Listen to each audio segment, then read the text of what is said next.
Hello everyone, welcome to the Kevin Lee Social. Thank you for tuning in. What initially began as an 8-part series interviewing entrepreneurs to share and inspire how they've successfully pivoted during COVID-19, I have decided not only to continue this series, but also to expand on the scope to understand and learn about people's craft, philosophy, the challenges they face in the industry, and their favorite failures that have helped shape them to become who they are today. By going deeper and understanding different thought leaders, businesses, and industries, the idea is to help cross-pollinate ideas applicable in your life and inspire action in this new norm we live in. I hope you enjoy the show. Thank you. Today, we have Felicity Simpson. She's a psychology graduate with a background in behavioral therapy and support work. Currently, she's completing her PhD in the cognitive neuroscience of healthy aging at the University of Newcastle. Her research is looking at modifiable factors, including nutrition, exercise, and sleep on the brain cognitive aging.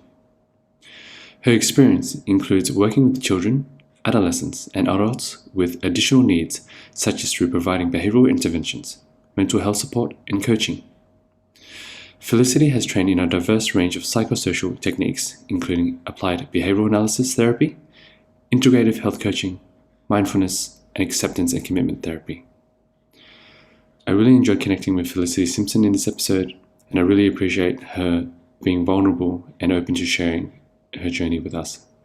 I hope you enjoy as well. Hey Felicity, how are you doing today, my friend? Hey Cam, going good. Thanks so much for taking the time out to carve out for this podcast. I know you've been extremely busy with work and we had to shuffle the schedule a few times, but no problem as long as you're here today. Yeah, finally made it. Happy to be here. Felicity, is it okay if I call you Fel for short? Fel, to start off, you can give a bit of context to the audience. Could you please share with us a bit about your journey into your passion with neuroscience? For sure. So I'm currently doing a PhD at the University of Newcastle, looking at lifestyle factors to treating dementia, but a bit more on how I got here in the first place. So I did my undergraduate degree in psychology at Macquarie University. And I think after a few changes and a bit of a rocky road to begin with, towards the middle of the degree, really started to get passionate about things like biopsychology and how like the neurotransmitters and different brain parts all work to produce different outcomes, and how your biology shapes your mind, your behavior, and your mental well-being, I guess. I was really interested in how things like all these systems came together to work together. And I think I was a little bit more on the anxious side, so I was really eager to get a lot of experience to help me if the bachelor of psychology is a little bit competitive, so you want to try and get a little bit more experience. So that put me down an interesting road. I found myself doing a lot of volunteering, and some of the experiences that I did were pretty pivotal in my thinking. I did some work with the Black Dog Institute, and that was really cool. I read lots of imaging studies and got to play with transcranial magnetic stimulation. So one of the guys was sending electricity down my motor cortex and I would see my fingers move, and that was exciting. Wow.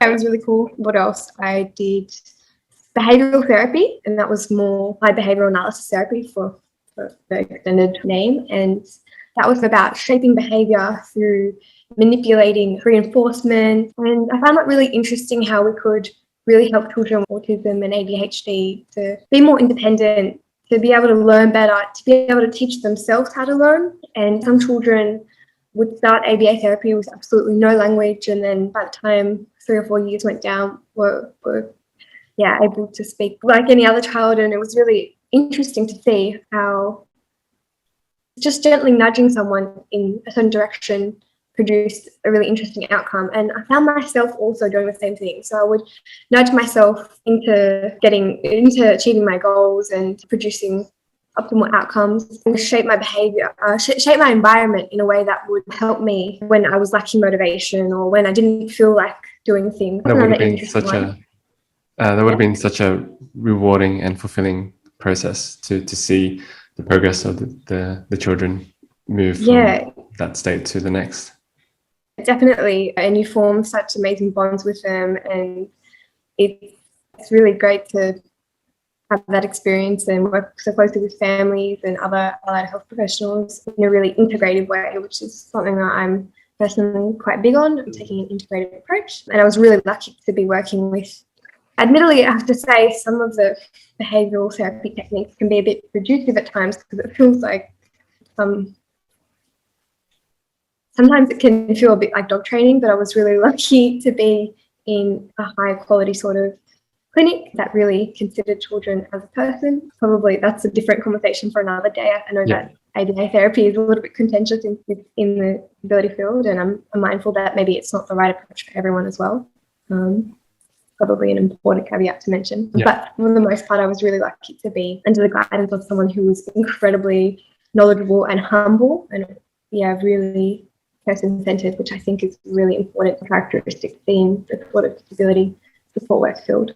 And then there was one other pretty big thing that was influential in my thinking and pivot more towards the neuroscience as opposed to psychology. So another volunteer experience that I had was pediatric neuropsychology clinic. And to be honest, I'm not sure if it was an internship or just complete exploitation.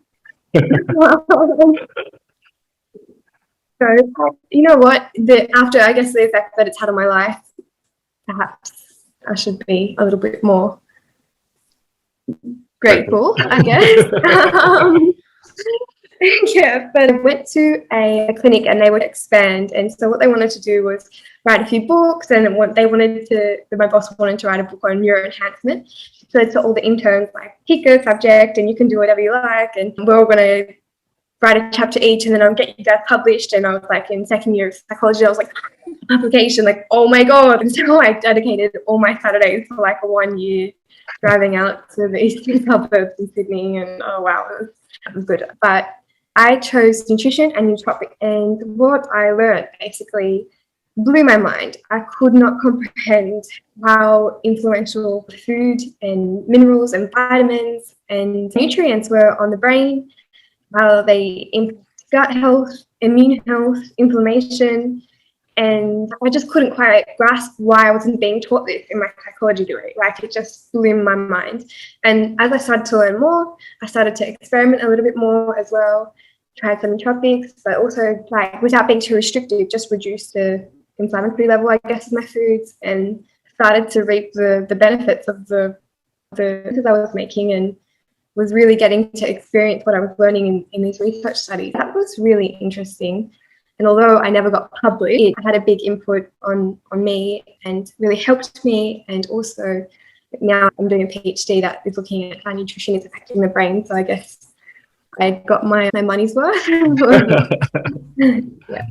So I had a few different experiences, tried lots of different things, found things that I didn't like, but was also pretty inspired and found a lot of things that I did. And that's what got me here today, I think. That sounds like such an amazing journey, Fel, because you went into an area of study that you were interested, like psychology, and then you've got exposed to more areas, and then you went down this avenue, that avenue, and nootropics, and it tends to understand nutrition and how it all interconnects rather than a one field fits all, like behavioral therapy, or going down, you realize there's so much more to it. And I think that's what I'd like to see in the future, just an integrative approach, because I think we're in this really interesting time where there's just so much politics around everything, including health, including diet, including nutrition. There's such a big ideology around health right now. And everyone, I get why some people really want to push their ideas and their beliefs when they felt like the benefit of eating one diet or another, and then they think that everyone should do it. I don't think that there's no diet, no meditation, no drug is a panacea to deal with the mental health epidemic that we're in right now. I think that a little bit of all of these different tools are useful, but we're in an interesting time where everyone wants to push this one way to solve all the world's problems, but I think that's either the way forward. I think you also touched on a very important point as well, that like mental health is a big issue, but you can't tackle mental health with just the mental side.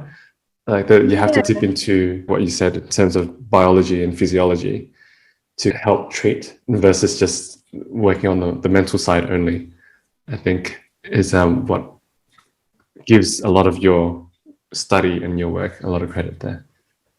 And I think that the relationship between biochemistry and mental well-being is not just if, but, or maybe rigorous, and it's a robust finding. And I think that we know that certain deficiencies like B12 and vitamin D, magnesium are tightly linked, and zinc are tightly linked with mental illness. But it's interesting because we're just taking that approach in the medical model to consider deficiencies and exercise and even just social connection. Like I think we're really quick to prescribe antidepressants because we're a bit pressed for resources. And by no way am I saying that they don't have their place, because I think you can go too far down the holistic side as well and be like completely rejecting of some of the medications that are really important for a lot of people. And so I don't want to reduce anyone's experience. If you have benefited from taking antidepressants, that's really good that you've been able to find that pathway that works for you. But I think a lot of people might be experiencing a high load of stress or a traumatic life event or something that happened in their childhood. And sometimes we're looking for band-aid solutions that don't actually have a prolonged effect. And you see people that just constantly go down this pathway and spend a long time suffering when what they really just need is someone to hold space for them, someone to help them work through their issues. And yeah, going back to what I was saying before about everyone being so eager to fix and heal. And I think that the worst thing that you can do when someone is just opening up to you about where they're at and what's going on for them is tell them like, hey Kev, have you tried meditation? I get it. I think you're a meditator, right? Yeah, yes.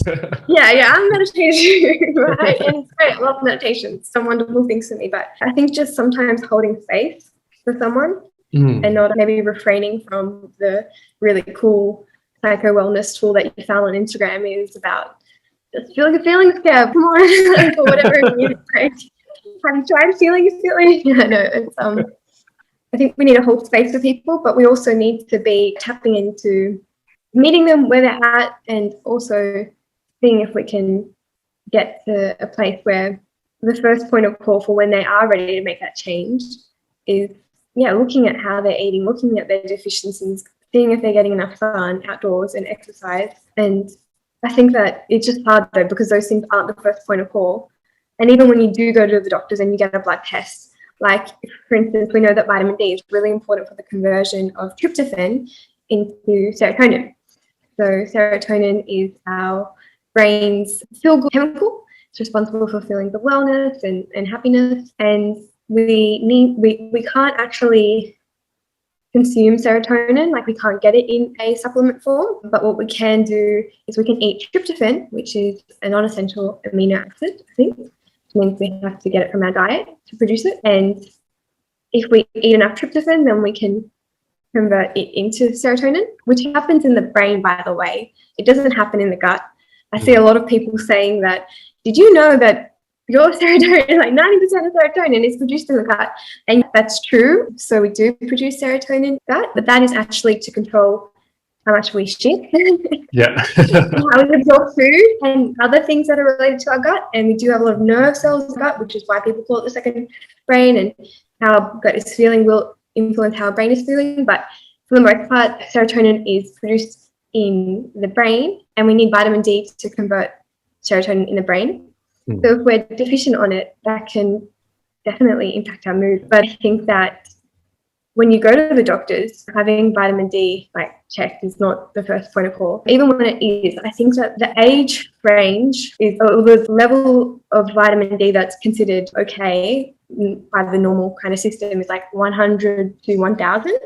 And that number is for 18 to 80-year-olds. So it's not, but I think if you want to be considered more on the optimal side, you want to be closer to about 1,000. And I don't know if maybe grouping someone who's my age, 27, to someone who's 80 and, is not absorbing nutrients from their diet as much as I am and is not going out into the sun as much as I am. I'm not sure if we should really be grouping those people. So I think that there are a few things that you can do in your biology help with mental wellness, and that's just scratching the surface. But it's a pretty good example, I think, of how maybe the system could deal with a little bit of a change. No, thank you for that quick case study.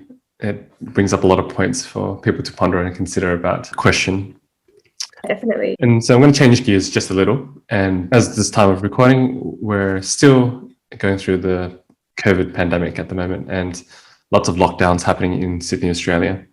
Mhm. And I wanted to ask, how has COVID affected your work or research since? And how have you maneuvered or changed your work since?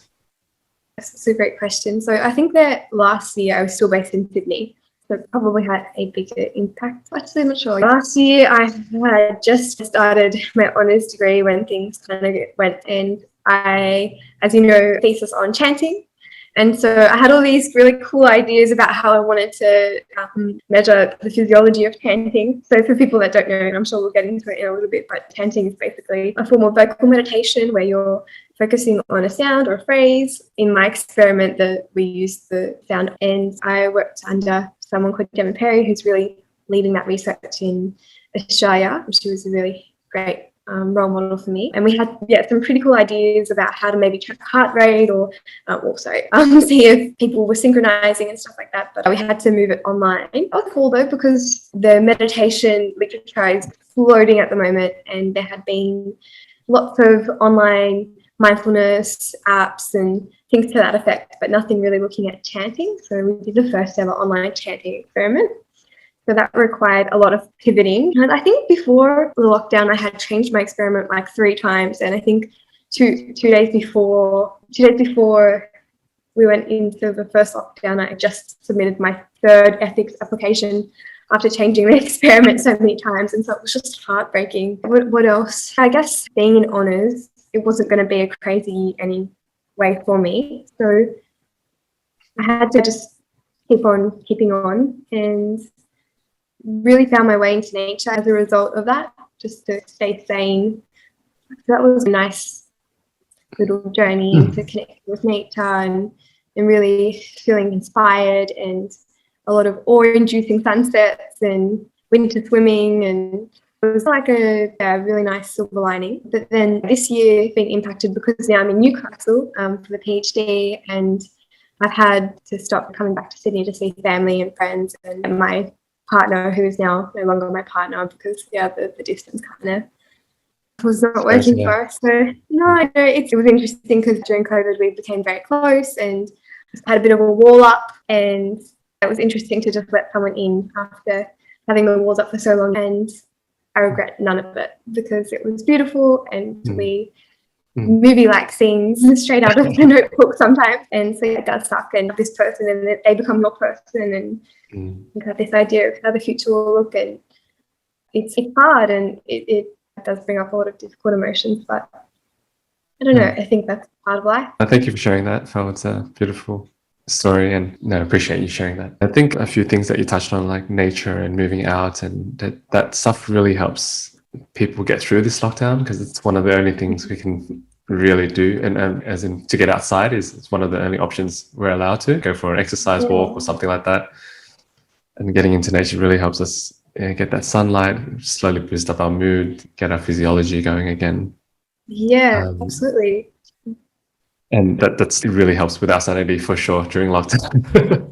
Totally. And I think that just the power of natural light first thing in the morning is really powerful. And I think that maybe in some part connecting to nature is one really beautiful outcome that a lot of people have experienced because of the lockdown. And I think it's a nice reminder, because we came from nature, we truly evolved, we co-evolved with nature, and for the most part we've been a bit more, I think, closely involved with nature, but now I think we've become a little bit disconnected. And I remember when lockdown, these beautiful sights of clear water and animals returning to lots of different places, and there was something really beautiful about those sort of videos that went viral.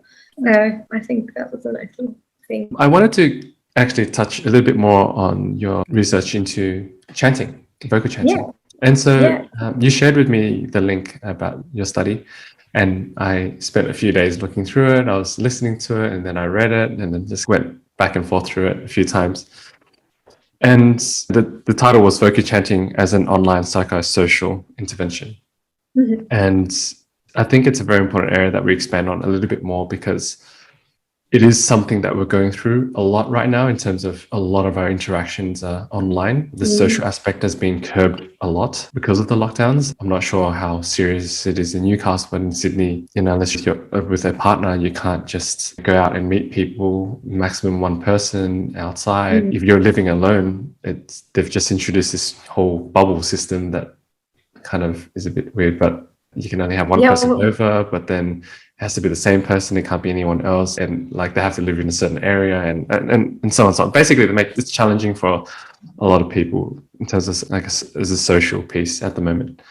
And to give a bit of context, vocal chanting, you've mentioned and you've defined it earlier, but could you help define psychosocial to the audience?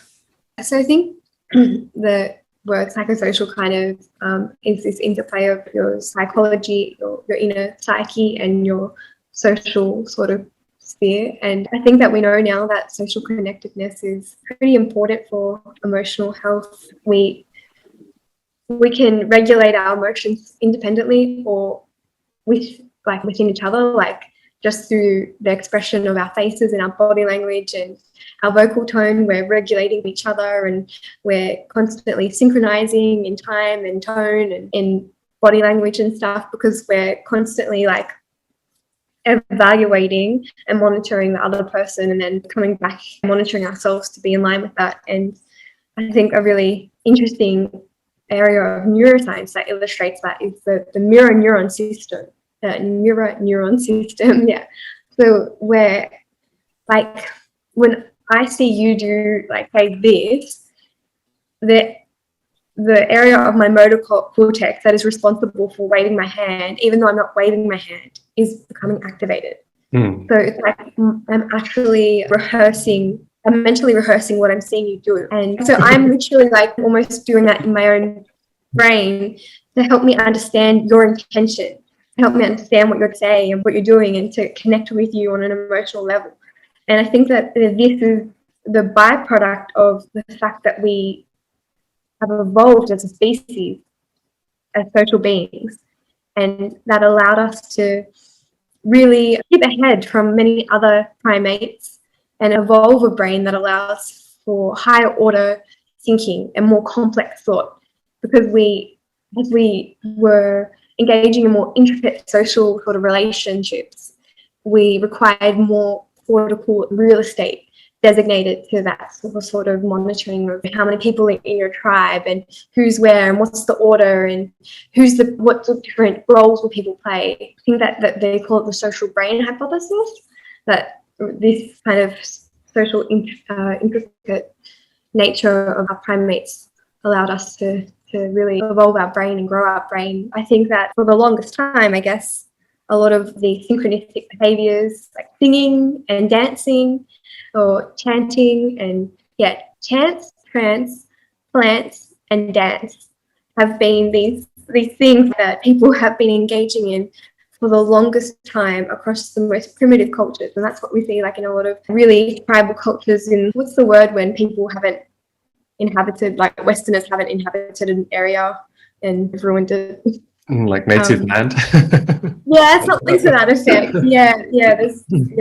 We see these really interesting rituals that bring everyone together, and people become synchronized, and they can be through dancing or through chanting, and this really creates a sense of social connectedness. And by engaging in the practice, you're kind of putting forward the notion that your commitment to the group. You're signaling your involvement, and you're showing people that you're engaged. And you're also signaling to yourself that you're part of this. And so you were talking about how you had to pivot multiple times and then ended up the whole study being as an online activity. How did the chanting online improve mood or social connection? And what was the basic outcome of your study? That's a great question. Interestingly, we found the biggest effect in stress reduction. So I think if we move away from like the tribal sort of more primitive aspects of chanting and we look at it from a kind of more secular application, and if you look at it just for what it is, it's basically taking in deep breaths And then on the exhalation, you're basically creating the sound. You're slowing down your breathing. You're also creating this humming sound, which Stephen Porges, the creator of polyvagal theory, says is an activation of the kind of larynx and laryngeal nerves, which are connected to the vagus nerve. And so, yeah, you're slowing down breathing, you're creating vocalization, and you're also becoming synchronized. So whether or not that was with a group, it didn't seem to really make a huge difference. Both people in the group and the individual participant group had a big drop in stress reduction. So we did see an improvement in mood, but we saw an improvement in mood in all 4 of our groups. So just to quickly take a backtrack, we had 2 chanting groups, or some of the participants were chanting by themselves, some of the participants were chanting in a group, and then we had 2 control groups. So in psychological research, to make sure the effect you're finding isn't just the result of expectation or placebo, it's always important to have a control group. So we had just a relaxation class where people listened to some instructions of a bus that goes around Yorkshire. So maybe not actually the most relaxing thing, but people either did that in a group, people did that in an individual condition. And then, so if we did find maybe that people in the group control still did really well, then, or still had an improved mood, we perhaps wouldn't have been because of the chanting itself per se, but perhaps it's just from being in a group online, which during COVID is nice to connect with people. But we found a similar effect on mood in all of the groups, but we did find that people that chanted together did feel more connected than the people that were just listening to the control condition together. So there was some pretty interesting findings about stress, and it was interesting to find that people felt more connected as well when chanting together. And I think from even just speaking from like personal experience, meditating online in a group for me has been personally really nice and really peaceful. And I don't know, something magical seems to happen when you're sharing that sort of practice together. So it was interesting to find similar findings in the study as well. Thanks for sharing all the details, Phil.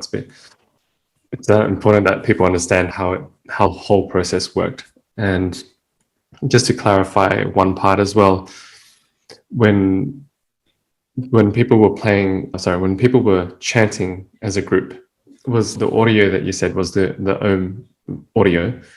Mm-hmm. Was it the host playing it and everyone chanting together, or was it everyone playing the same soundtrack and then putting on mute? How was that? Yeah, that's a good question. So I played the audio and then put everyone on mute.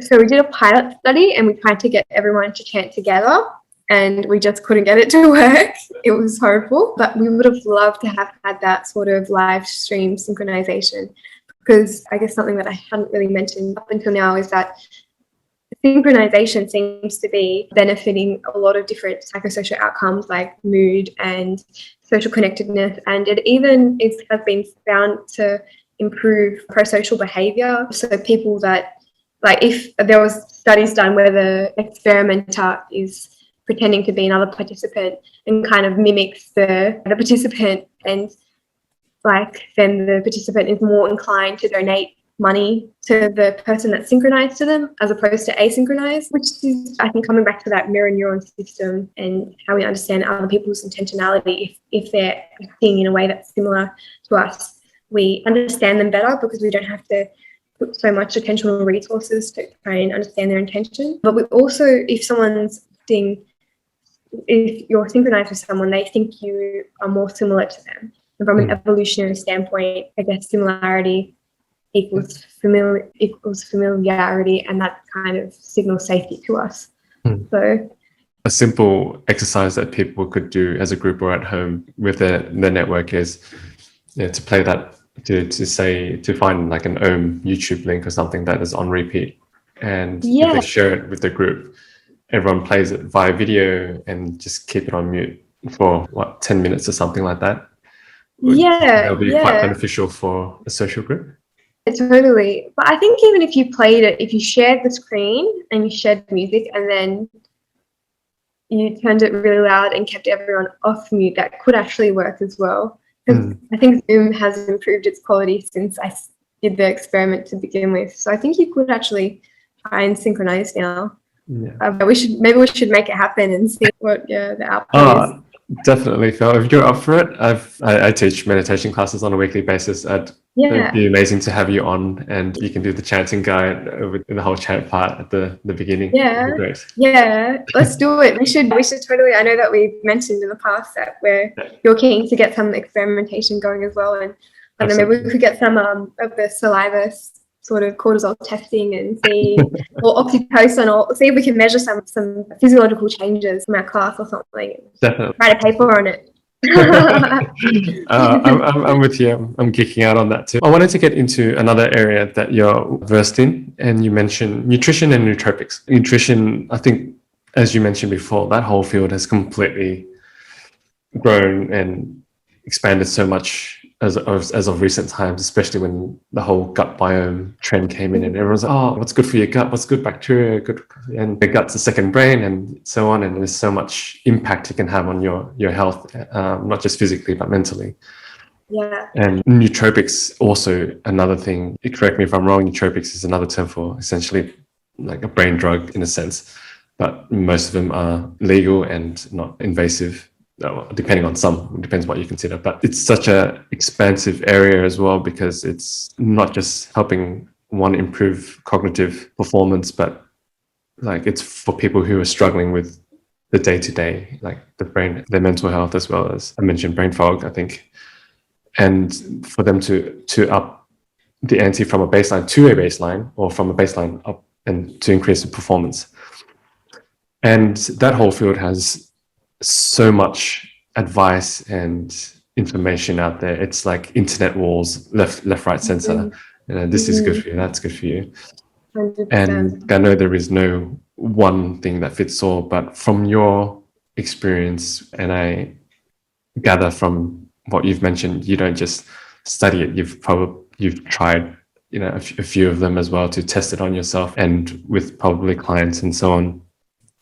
What have you seen works best in terms of informing nutrition as well as nootropics? And I know it's a big question to ask, so I'll leave it to you to go down a particular niche or rabbit hole or field, wherever you like to go. Cool, awesome. So I think that the biggest thing that I've found is to probably focus more on nutrition as opposed to nootropics. I think that when I first started, I was super interested in a lot of nootropics and took quite a few things, but realized that it doesn't matter how many nootropics you take, as long as you don't get the baseline right with your food, I think don't turn out too well. And I think that just being predominant, I don't really have any diet, but I do try and eat a lot of vegetables and get my greens in, because I think that we know that polyphenols, flavonoids, phytochemicals, antioxidants, and all these kind of micronutrients that you can only get from like your vegetables, probably the most potent type of nootropic that exists. And I think that what we're seeing in like the field of nootropics is a bit of a discrepancy. Like when you look at the effects of plants and how they correlate with better cognitive outcomes, better mental health, and then you look at studies that take the nutrient and test it in an isolated form, we see disparity between the findings. So I think when you're isolating supplements and just consuming them in their pure form, one of the reasons that you don't get as much of a benefit is because it's probably like an interaction of different micronutrients working together to enhance brain function. And we don't even know all the ingredients yet that exist in a lot of foods. Like we're still working it out, which is pretty crazy, but we just don't know how different macronutrients and polyphenols are interacting together to produce like a kind of synergistic effect to promote brain health. So focus on food and focus on real food. So I think it's really interesting that we're seeing free and all these really health promoting foods that they advertise as health promoting, but they're still like highly refined, highly processed. It doesn't matter if it's gluten free. To be honest, if they've got that level of processing in them, it's still probably going to be doing the same amount of damage to your gut if that's what if you're avoiding gluten because of that you're eating highly refined processed food. It's the same difference. People think that gluten, it's like people are like, it's contentious about whether or not gluten is even affecting the gut. And if we think about what the gut lining is, lining mucus that protects us from things that gut getting into the bloodstream, it's literally like a few millimeters wide. And I guess the whole reason that gluten seems to be affecting people's gut health is because basically we co-evolve with plants, and the same way any species develops a defense mechanism, plants have phytochemicals that deter predators like insects and bugs and animals, to stop the predators from consuming the plant. And so sometimes that would make the animal sick or ill or whatever. But as we co-evolve with plants, we're not just able to consume them and deal with those phytochemicals, and we're actually, those phytochemicals actually activate longevity pathways. So they're, in the short term, they induce hormesis, which is basically stress on the body. But a slow build up and exposure to the hormesis actually gets us stronger and offers us more resilience and immune support. And I think that one interesting thing is, if it's available to you, I would probably also consider just doing some functional lab testing. So you can do that through an integrative GP, through a naturopath, some nutritionists do it, and some health coaches do that as well. And just get an idea of your baseline.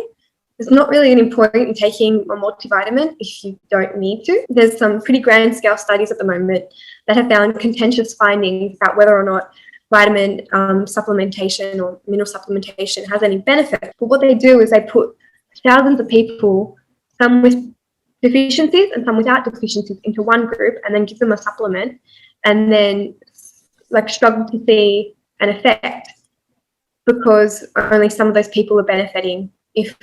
But it doesn't really make sense to group everyone. Then some studies will give someone a supplement without starting to measure their baseline or checking to see where they're at after their experiment. And we also know that people have different levels of absorption, and not everyone's going to absorb something in the same way. So check out where you're at, get a baseline.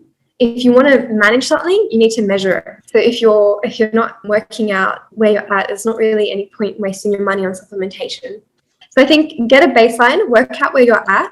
If you want to manage something, you need to measure it, and also maybe slow down and check in with where you're at. Like, I think our bodies give us so many different internal signals. Like, for instance, I can get a gist for when I'm low on iron. I seem to always be a little bit low. But when I'm getting fatigued, that's a good signal to me that perhaps something's wrong there. Or when I go winter swimming in the ocean, and if I'm taking a really long time to warm up, perhaps like I'm low on iron, or I might be like having some hormonal stuff, so I can check in with myself there, because I notice myself not heating up. We're warm-blooded mammals, so we should be able to warm ourselves up quite quickly. And so with my nails, like, I can tell that I'm pretty good on zinc because they're not brittle at the moment and I don't have any white spots. And what else? Like, I think my protein consumption is good because I'm falling asleep within 10 minutes. So if I wasn't, perhaps I'd be low on tryptophan. And tryptophan, as I mentioned before, gets converted to serotonin, which gets converted to melatonin, which is our body's sleep hormone. What else? Basically, what I'm trying to get at is, on one hand, I think that functional lab testing is the way of the future. But on the other hand, as I mentioned, I've worked with disability, and I worked with people that come from lower socioeconomic statuses, and I understand that not everyone can afford these things, and unfortunately we're not at a sort of point in time where we can get the right tests done, which is difficult. But if you slow down and you listen to your body, there are lots of signals that you can actually find to get a gist of where you're at. And another big one is, I'm going to say it, is poo. Like, look at your poo. If it's floating, you might be experiencing malabsorption. If it's not a medium dark brown color, then again, maybe you're deficient in something.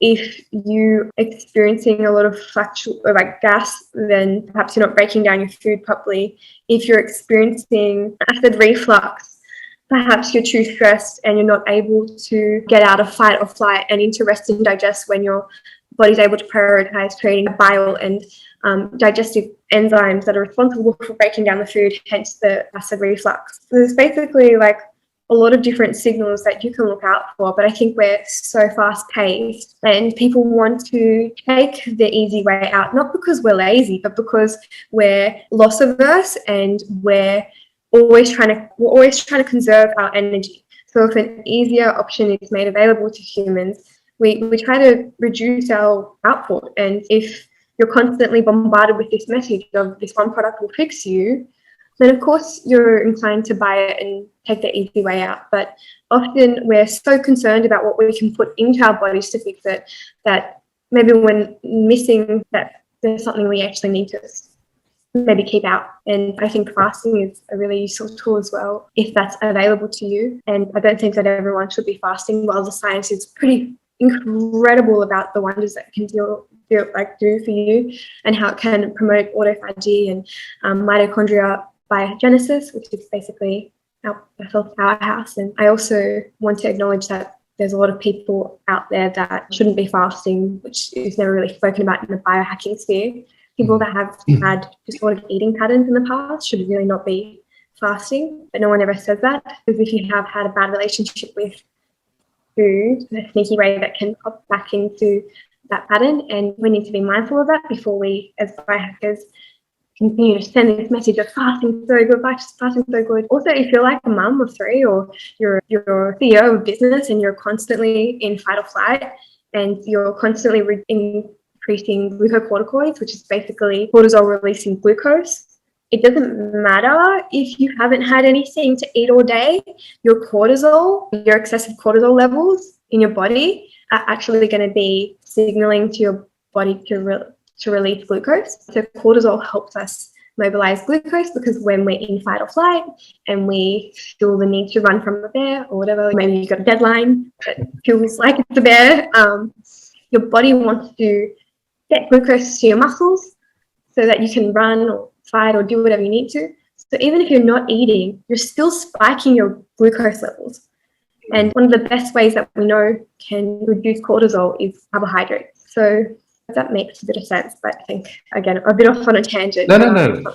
You've given us so many gold nuggets and takeaway points. It's incredible. Thank you, Phil. That was definitely worth re-listening to, guys. Check it out again, part by part, and then break it down, all the notes down. There's plenty of tips there from Phil. And I wanted to ask you one question about testing. You mentioned integrated health therapists. I think that's what you said about getting tests done to formalize that baseline or see what you need. Is there a particular test that people can go for, or is it something you consult with them first and they go, okay, let's start with X? So it's a great question. It's something that I'm doing some training in now through the Integrated Health Practitioner course run by Stephen Cabral, because I believe in it, but I think you hit it on the nail with it's something you want to consult with a practitioner. You want to express your symptoms and get a gist of what's going on from there, and they can best guide you depending on what symptoms you're experiencing. There's a few things that you can do if you're fatigued. I think some of the big ones are B12, B6, zinc, magnesium. Those seem to be pretty prominent issues that a lot of people are dealing with. You can do like microbiome mapping, which is an interesting one. It tells you there's two ways to approach microbiome mapping. One is like a comprehensive sort of guide of all of this, or almost all of the species that are available to you, which isn't actually the most informative if you've got an issue. But then there's one that kind of looks more at the important sort of species for breaking down different food groups and the healthy sort of microbiome species. And I think there are a few different types of practitioners that can support you through that. And then you can change your diet and adhere to different sort of supplements depending on that. And if you did have gut stuff going on, I think that probiotics is a pretty good one that most people can use. Digestive enzymes are a pretty good one as well, because it's interesting. They help you break down your food, and that gives you more energy to reallocate to other things, because breaking down your food it takes a lot of your calories just to break down your own food. And if you're for some reason not able to break down your food properly, that can really slow down all of your systems. So I think it's interesting in like Chinese medicine, we often think about blocked energy centers, and everyone's heard of like, your head chakra, your throat chakra, and your sacral chakra and everything. And I think people often make fun of them, like woo-woo topics. But if you think about it, if you've got blocked energy in your digestive tract, like you're actually not able to break down food efficiently because of you're lacking maybe the digestive enzymes or whatever, then if you're not able to break them down as efficiently, then you're not able to absorb them efficiently, which means you're not able to get the precursors to your brain as efficiently, which means you're slowing down your neurotransmitter production. And so what starts to slow down energy in your stomach area actually does slow down your energy in other centers as well. Even on my PhD thesis, what I'll be looking at is the cerebrovascular system and how lifestyle factors like sleep, nutrition, and exercise impact cerebrovascular reactivity and arterial plasticity. So basically the rate of getting blood to the brain and how that impacts cognitive decline and in turn neurodegenerative disorders like dementia. And what we're finding is how blood gets to the brain is really important for cognition. So if you think about it, if you're engaging in activities that are stiffening the artery, then that actually is impacting the energy flow to and from your brain, which is impacting the energy in your brain. So I just think it's really nice to see like this intersection of like spiritual kind of concepts with science, because for the longest time they've been divided. But the more I learn about neuroscience, neurobiology, neuroendocrinology, the more I'm seeing the utility in a lot of these alternative kind of concepts and the theory and ideologies that work as their framework, I think. So, yeah, it's really interesting. I think it's beautiful that you're open to the spiritual practices and that you're able to bridge or find commonalities between the two studies of science and spirituality. And I think that's amazing that you're open to it and that you're going down into both sides to understand as a more of a holistic, I guess, integrative standpoint. I think I hope to see this become more of a mainstream sort of approach, but we'll see how we go. Thank you. Now let's move on to your morning or evening routines. Do you have any particular routines? And it could be related to exercise or supplementation or nutrition, anything that you want to go down for morning and evening. For sure. I try to wake up most days and get some lemon and ginger into my body. Like one of my aunties would say, you got to let go of what you don't need before you put in food and calories and nutrients. So I like to get some lemon and ginger to help me detox. And then I like to get to the beach and try to get the sunrise in, try to get that sort of 10 minutes of blue light exposure, which is the most powerful form, different types of light forms, and really activates the circadian rhythms, which we know when you say circadian rhythm is in harmony, your biology is in harmony, and pretty much every single organ in our body has its own circadian rhythm, but natural light is like the activator to all of those other systems. I like to do that. When you wake up, your melatonin is still the first hour, it's still on the downward trajectory. And I think that even in the first hour of waking, you're still not quite at the point of efficient glucose absorption. So because of the melatonin and sort of insulin are kind of like inverse to each other. So while you're still waking up, I think it's good to just leave the first hour with not eating. Because the way that, just to give a quick recap, the way that our body works, when we eat something that has glucose in it, so like carbs or pretty much anything, we release insulin from our pancreas so that our muscles, and the insulin signals to our muscles to absorb the glucose so that it can be utilized and help us create energy and movement in our body. But that process is still warming up first thing in the morning, so I try to avoid caffeine and food for the first hour. And then it's a bit of a free-for-all. I do like to exercise in the mornings and go to a movement class. I started training at a movement class, which is like a nice, a bit more. In the past I had done a Brazilian Jiu-Jitsu and that was great, and some CrossFit, but I think movement is more about mobility and longevity and functional sort of stuff. I've been enjoying that, but I can't always get to that in the morning, so sometimes I do that at night as well. Yeah. But it is a non-negotiable for me to get that exercise in, because we know that exercise and its effect, the way it creates growth factors in the brain, like brain-derived neurotrophic factor, and the way it increases cerebral blood flow and pretty much enhances nutrient absorption. It's just incredible. Exercise is really medicine for me. As you can see, I'm very high energy and always on. So like, I think exercise is neuroprotective. Think of it like a shield for your brain. And then, of course, the other non-negotiable thing for me is meditation, which the cliche thing is, it is exercise for your brain. And you can think of your brain like a muscle. The more you exercise it with meditation, the stronger it gets. I'm loving all of this, and I'm lapping it all up. You mentioned meditation. What kind of practice do you do for meditation? Or sure. So, someone who's been pretty influential on my meditation journey has been Sam Harris. So I really enjoy using the Waking app, and I guess the other form that's been pretty pivotal in my journey has been mindfulness meditation. So I've done a few retreats and pursuing mindfulness teacher training through Mindfulness Training Institute Australia, MTIA, who also goes through the name Open Ground, I think. So sometimes just do some mindfulness meditation. We start with a light scan through the body, listen to the sounds, temperature of my skin, and the breath, heavily focus on the breath, I think is a big one for me. And sometimes I'll use heart math biofeedback. I haven't used, but I don't know, I get mixed signals from that, so I haven't really been using that. But I do enjoy the biofeedback, breathing stuff with heart math, and synchronizing the breath with the heart rhythm, I think has been a useful tool to help me get the most out of my day. And is that device that measures your brain-heart coherence? I should get it, and I should just show you quickly. Maybe at the end I'll pop it on. I can show you what it looks like. But one other thing that actually comes to mind, probably more so towards the night if I'm doing meditation, is just like ritual. So I think I touched on it a little bit before with chanting, but sometimes I like to use things like incense and sage and Palo Santo and nice smelly things, aromatherapy things. I find setting an intention can be really powerful. And I get how these things can feel pseudoscience-y, but I think even if you take a completely secular approach to ritual and intention.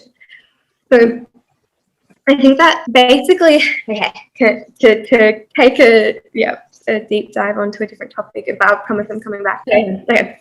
So there's this really interesting theory in computational neuroscience, or cognitive neuroscience, I should say, that kind of suggests that the brain is a prediction engine machine, or a Bayesian inference machine. And so basically Thomas Bayes was a mathematician who came up with this equation or thing called Bayes' theorem, basically an algorithm based on probabilities. And someone has taken this theory and applied it to the brain. And basically what the notion of this theory is that at any given time we're making predictions about what we would expect in our environment. And what we actually experience isn't just a matter of sensory input, but it's actually a combination of our prior expectations or beliefs about what the world should be in combination with what we're experiencing from the environment. So from an evolutionary standpoint, I guess it makes a lot of sense to be conservative with your, like it means you can save cognitive resources if you're not constantly needing to check in to make sure that the wall behind you isn't folding in on you, because I have an internal representation or an internal model of what reality is, that walls are stable, that there's gravity and I will stay in my seat, that when I get on an escalator, it's going to push me up, right?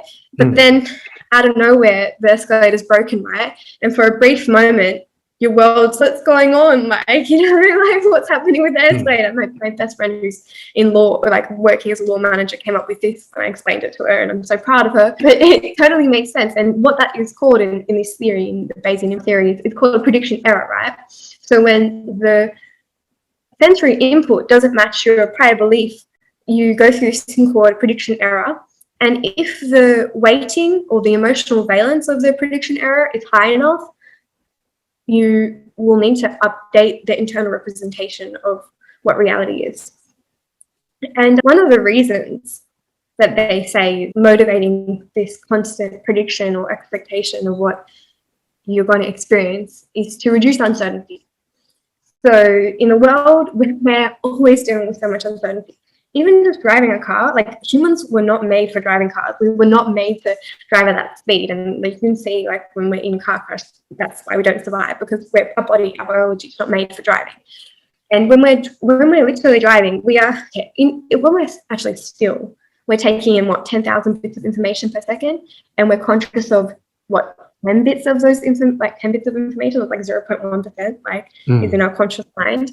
And when we're driving, that is increased by 30-fold. So there's so much uncertainty, and we literally not constantly evaluate what we're experiencing in our environment. So as a result, we create this internal representation. And I think that, to bring it back to why I think ritual is so important, at the moment, we are experiencing so much uncertainty, and our little prediction engine brains just can't quite grasp what's going on. And as a result, what we're seeing is massive polarization. People are going left, right, center. People are full of fear. People are so scared and unsure, and I totally can understand that and empathize with the world right now, because it's a really hard place to be in. But I think if you take that perspective of understanding how stress impacts, how it increases uncertainty, and how that kind of affects and can dysregulate our autonomous nervous system, doing small things that signal to you that they're repetitive, consistent, intentional, it's like you're almost taking back your power and taking back control, and you're signaling to yourself familiarity, which is, as we know through polyvagal theory, is signaling safety. And things like cognitive behavioral therapy, this sort of golden standard of psychology at the moment, it really asks the patients to revisit their thoughts and their belief systems by top-down processes. So critically analysing your own thoughts and deconstructing perhaps negative and not serving beliefs about yourself. But ritual and intention and all these other forms of ceremony, they're bottom-up signalling. So they kind of reach through and above the top-down processes, and they straight to your nervous system and can elicit feelings of calmness and safety. And I think it's small, but I think it should not be understated how useful having a consistent ritual is to your nervous system and to your sense of safety. And that made sense. Well, that is the most incredible explanation I've had for why someone should have a regular routine. That was really great. It absolutely made sense. I'm definitely focused and understanding every part that you're saying, and I couldn't agree more with you. It's absolutely that covers all of that. Do you have a favorite book or particular media that you consume that you'd like to recommend to us? That's such a hard question. And I think two things that I'll quickly touch on. A book that's been pretty pivotal in my thinking is the book Lost Connections. I've got it here, Johan Hari. Basically, it's really interesting. He was on the forefront of a group of patients that was first to receive antidepressants, and the narrative that he was enforced because of the sort of social sphere at the time was that he had a broken brain. And he felt like left him in a place where he was only needing to have more and more antidepressants, but always on the trajectory of going downwards and feeling quite helpless, because him having a genetically pre-programmed broken brain really meant that there was nothing that he could do to ensure his own healing. And basically he went on a journey, and he found out that there actually were a lot of things that you could do to promote your own mental wellness, and a lot of them had to do with connecting to other humans, connecting to nature, connecting to yourself and to your own internal system and your signals and your interoception. And it's a powerful story. And he even highlights just how 50% of antidepressants work, but 40% of people taking a sugar pill actually get better as well. What's going on there? The power of the mind is powerful. And does it mean that we should just throw things out that have a placebo effect? No, not necessarily. I think that we should be totally taking advantage of that and working out how we can make the most of placebos. I think before, when we were talking about entropic, something that I wanted to mention as well was ashwagandha and adaptogens are powerful stress buffering herbs and they are fucking expensive as well. I know because I'm using some and they're great and whatever, but you can also get ashwagandha in a tea form for $4. And if it's a placebo effect, why wouldn't you be taking advantage of that? So I think that needs to be, perhaps, we need to be more transparent about the effect of the placebo. And I think there are people doing some good work on trying to articulate that message. And I think that it's important for consumers to be aware of the placebo. And I would like to see us work out how we can take advantage of that. I think I have another friend who's doing some work on the placebo at UWS, I think. One other video that I'd like to urge your listeners to have a listen to or view is a speech given by David Foster Wallace. And it was a graduation speech. And basically, he talks about how easy it is to not see the most obvious things that are sometimes there right in front of us. He talks about the importance of choosing how to think and the kind of way that it's really easy to snowball into this sub-story or narrative where everyone is doing wrong by you, when the world is owing to you and making your life hard, and you feel so sorry for yourself, and we don't really know what anyone else is going through. We never really know where anyone else is at. Someone could be having the literal hardest day of their life, and they might just be getting in your way at the shopping center or whatever, but you really have no idea where they're going through. And he really challenges people to consider the way that they're thinking, and I would really recommend it. It's a really powerful speech that I've listened to probably over 20 or 30 times. So full recommendation. It's definitely one of those great reminder videos for everyone to watch, and definitely recommended to watch time and time again, especially as a check-in point. Yeah, totally. Are there any new beliefs or behaviors that have had a positive impact in your life in the recent years? So I think a big one for me is just reframing my thinking. Everything happens for a reason, even if the reasons aren't clear, like right now. And instead of saying like, why is this happening to me? Kind of reframing my thinking. So, okay, what can I learn from this? So I think that, again, I have another friend who's doing their sort of research on teleology, which is basically prescribing definition to something to its function as opposed to its actual, what it actually is. So saying a chair is to sit on, for instance, is kind of like the one that people go through. And I think like sometimes we prescribe meaning and intentionality to, I don't know, nature or the universe, or sometimes people will be like, I don't know, something. The other day I said to my friend, like, my speakers were broken, and I was like, oh my God, these speakers are trying to teach me patience. And he was like, are the speakers trying to, like, are they trying to do that? Or are you telling yourself that speak to whatever, that you need to be more patient? And it was probably the latter, but I don't think there's anything wrong with really prescribing meaning to the natural world in that way. Like I the other day got to the beach and I missed the sunrise every day that week, and then I got there and the clouds were just in full force, no sun, not the magical experience that I had hoped for, and was about to go home and not swim, but then gave it a shot anyway. And it's the middle of winter, but because the clouds had blocked off the cold air, I guess that the ocean was like a bath. And it was just this like beautiful moment of just feeling challenged to not be emotional or saddened by what looks like a cloudy day. The cloudiest days have the warmest water. There's always something positive to find if you're willing to look, and you're always able to learn something if you're willing to listen. Anyone can be the teacher if you choose for that. And I think I learned this really interesting topic from Rebel Wisdom, where if you consider everyone has some sort of signal to their message, then it's your job to extract the message from the noise. There's always something to be found, but most of us aren't willing to seek a lesson. So just being open, just being curious, and just always asking myself, what can I learn from this, I think has been my thinking. It's a bit of a reflection process that you've got going there, and it's so important to reframe your mind and the way it thinks sometimes. As you said, like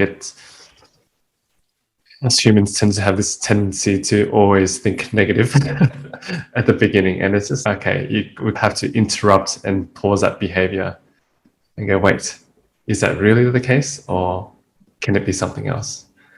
And I know it sounds so simple, but man, it's freaking hard to do that all the time and to continue to do it. But I promise that if you keep doing it, then your outlook does definitely change, no doubt. And it's crazy because it's not just your outlook, but then you also change your brain, and then your brain changes your outlook. But I think you captured it because like you kind of have to constantly choose to do that work, and it's easier not to. It's easier to let yourself slip.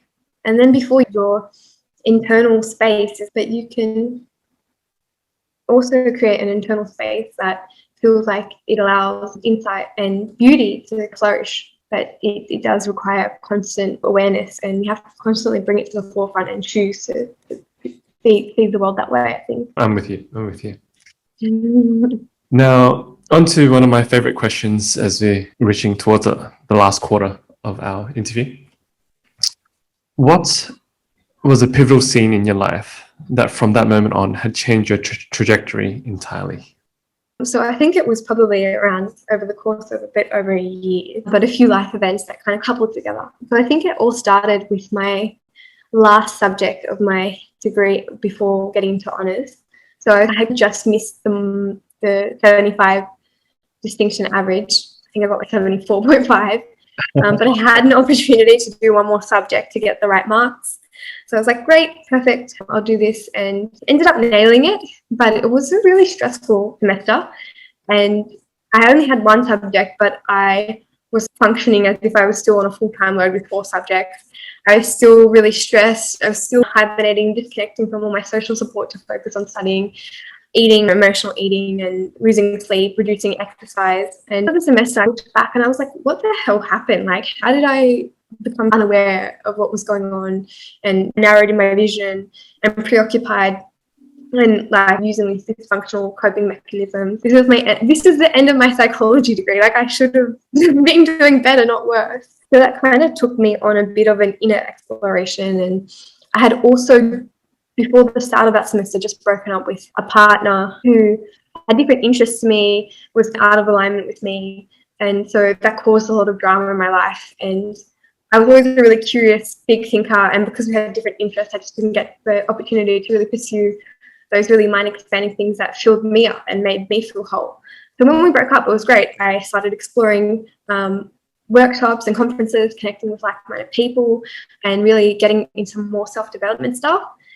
And that was a beautiful experience. Went to Bali and started, I think I read The Alchemist, and then I read Eckhart Tolle. It was just like a very expansive moment of my life until I got back into the semester. And then it was like contraction, and just I couldn't quite comprehend the polarity between my two worlds, like getting to this really open minded, almost enlightened space. I felt so insight and so full of love and gratitude, and it was just gone. It was just disintegrated within a few weeks. So I got on to this inner exploration and wanted to understand why everything felt like it crumbled when a little bit of stress turned up in my life. Not just this period, not just this semester, but really my whole undergraduate degree, to be honest.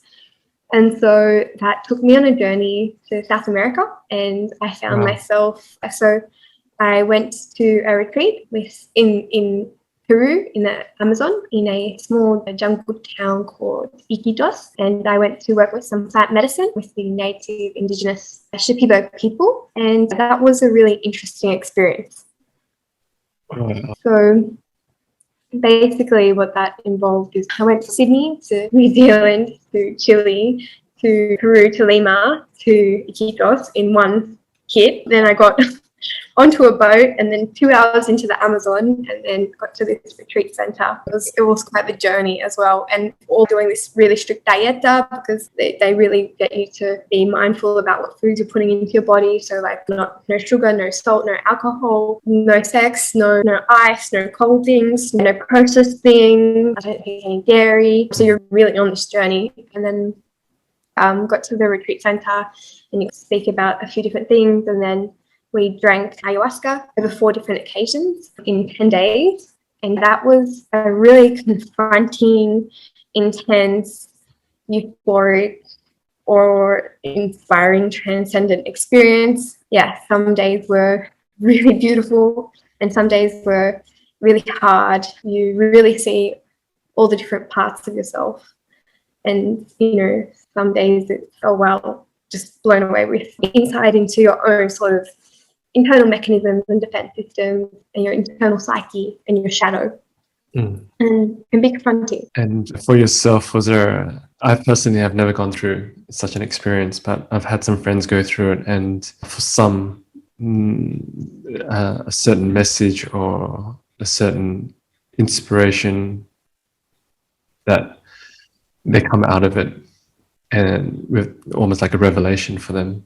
And yeah, I'm curious, for yourself, did something come up for you? So there was a lot of revelations and a lot of things that came up, but I think two of the most pivotal ones. I think the first one, I don't think I actually told my mom, so if she's listening, yeah, shout out to you, Mom, I love you. And basically, like when I was a bit younger, like I never had a bad relationship with my mom, but I guess we weren't really exactly friends per se, and that always weighed a little bit heavily on me. And I saw my mom aged really like on a fast forward clock and just become really old and shriveled and delicate and fragile. And she was in my arms and I was holding her. And for a brief moment, I felt like a lifetime of all her pain and all her suffering. And I was just so overcome with sadness to understand what she had been through, that it was like this bittersweet moment, because even though perhaps I hadn't given this wholehearted love that I could have given to her, it also was like beautiful because it was an opportunity to rekindle that and to offer like a different perspective. And I came back, and I think me and my mum did become friends for the first time ever. So that was quite profound for me and really beautiful. But I think the other message that really came quite loud was this message that you need to let go. Like, you're doing too much, you're too overwhelmed, like your body is tired, just chill the fuck out. So it was just like, oh, okay, cool. And I remember, because the first ceremony that I sat was actually quite awful, and the second ceremony started again like really bad. I was freaking out, and I remember telling myself like, oh, I came here for this, like why am I getting this other experience, and what am I going to tell people? And then thinking like, why are you thinking about what you're going to tell people? Anyway, so this was all going on, and then I found myself in like a garden, and it was everywhere I looked it was foul and decaying and quite awful and not a good space to be in. And basically, like, ayahuasca showed me or told me, this is your internal space, this is you, this is your representation, and if you want to change this, you need to change your internal state of mind.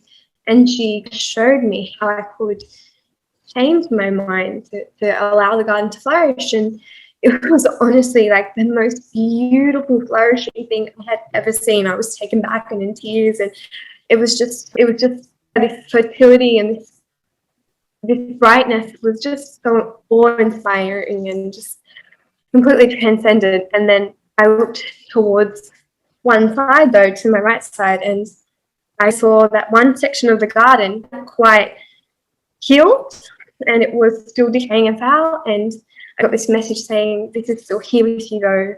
This part of you is some irreversible damage that you need to go and seek medical advice for.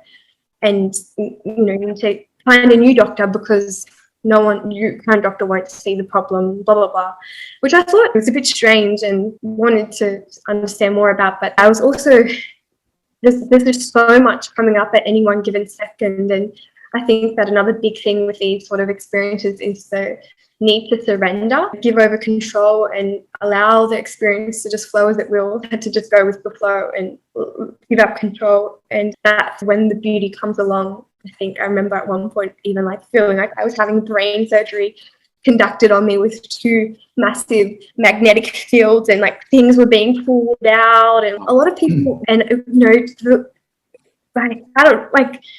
not sign up for brain surgery, and it just happened out of nowhere. But if you try to stop it or contract or take control, that's when things get a bit tricky. So to really let go is hard, but I think that's what you kind of have to do with these experiences. So I allowed the garden to disintegrate and went into some other really beautiful euphoric things, some other beautiful lessons that I slowly integrated into my life. But eventually, a few months later, when I was back in Sydney, I still hadn't followed her instructions or the instructions, which felt like they came from Pachamama. But I guess whether or not that was just the outcome of some neurobiology and my own internal voice, or actually Mother Nature talking to me, we'll never really know. But anyway, so I still hadn't taken the advice. And things started to get a little bit tricky. Like, I was finding that I was just a bit tired all the time. As you've probably gathered from this conversation, I'm a pretty health conscious person. So I was taking like all the right steps and eating in a nutritious way, sleeping the right way, taking care of my gut health, exercising, doing sun. And I couldn't quite understand where the fatigue was coming from.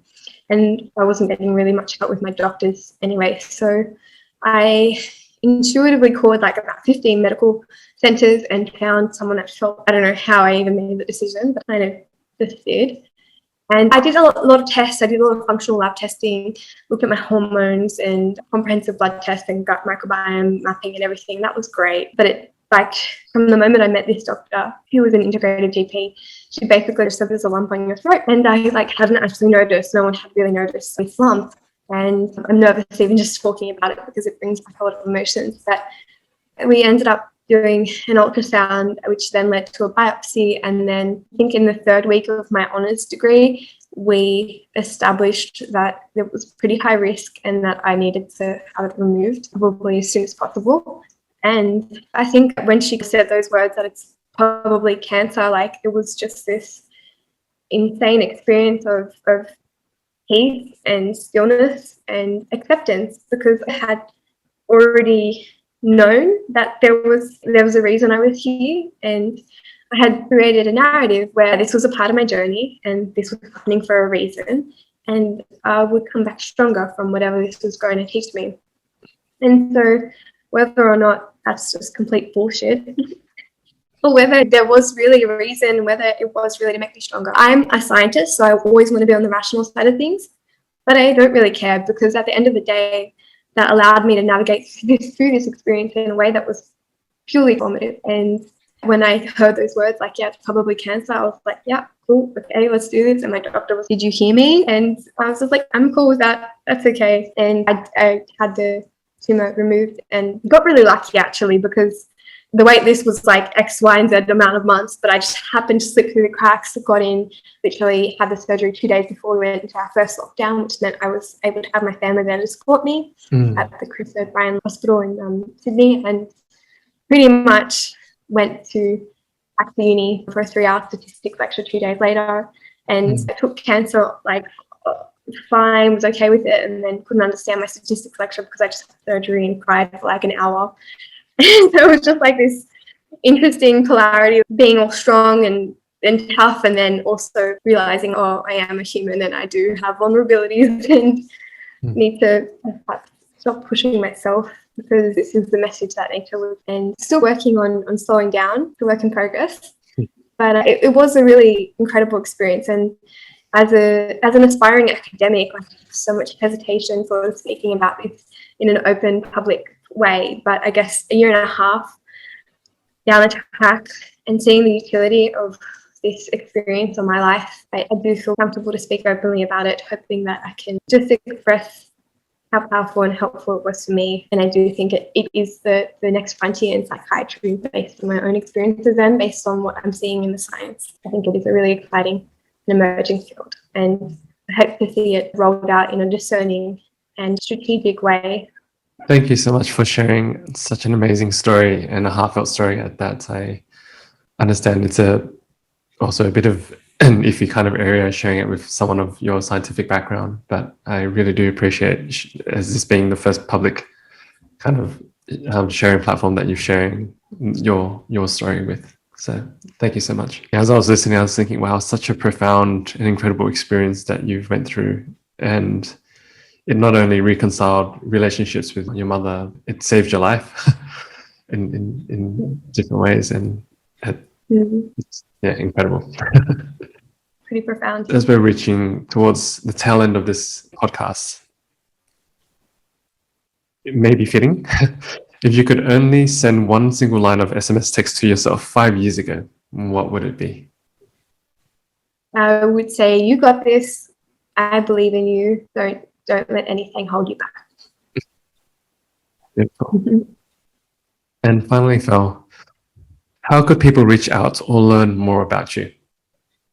So I think there's a few platforms that I'm on, so just on Instagram or Twitter under Felicity Simpson. But if you're interested in reading some of my research, if you just search me up on academia.com or ResearchGate or even Google Scholar, you can easily find my research there or on LinkedIn as well. Basically all the main sort of platforms. I wanted to say that this was one of my most favorite podcast recording to date. It was incredible. It was knowledge filled. There was so much value there. There was vulnerability. Thank you so much, Phil. I can't thank you enough for your time and you sharing your expertise. I'd love to have you on again one day, and I'd love to continue connecting with you. Thank you so much. Thanks, Kev. Thanks for the work that you're doing and holding space for many people to express their story. And I think that's such an important aspect of humans, to just be able to share your experience. So thanks for the chat, and I'm looking forward to the next time. Thanks for tuning in, everyone. I hope you enjoyed the show. All the links to the show notes will be available at kevinleesocial.com, spelled Kevinly.